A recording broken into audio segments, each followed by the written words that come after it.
Hello movie lovers. నిశ్శబ్ద ప్రేమ 2024 మార్చిలో థియేటర్స్లో రిలీజ్ అయిన సతమింద్రి ముత్తందా అనే తమిళ్ మూవీకి తెలుగు డబ్బుడు వెర్షనే ఈ మూవీ. తెలుగు ఆడియన్స్కి శ్రీరామ్గా తెలిసిన తమిళ్ హీరో శ్రీకాంత్ ప్రధాన పాత్రలో, ప్రియాంక తిమేష్, హరీష్ ప్యారడీ, వియాన్, నిహారిక పాత్రలు కీలక పాత్రలో నటించిన ఈ మూవీకి డైరెక్టర్ రాజ్దేవ్. ఈ వారం తెలుగులో థియేటర్స్లో రిలీజ్ అయిన ఈ మూవీ ఎలా ఉందో ఈ రివ్యూలో చూద్దాం. ఇదొక romantic thriller. 1 hour 46 minutes duration ఉంది మూవీ.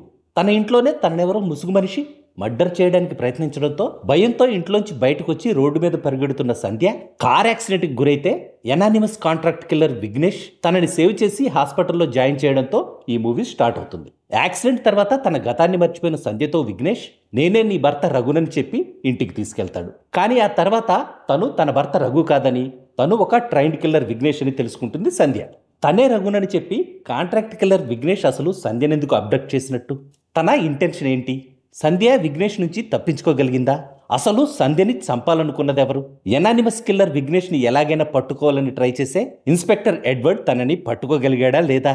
తన వైఫ్ కనిపించడం లేదని పోలీసులకు కంప్లైంట్ చేసిన సంధ్య హస్బెండ్ రఘుకి తన పర్సనల్ సెక్రటరీ షీలాకున్న రిలేషన్ ఏంటి? ఈ క్వశ్చన్స్ అన్నిటికీ సమాధానమే మిగతా కథ.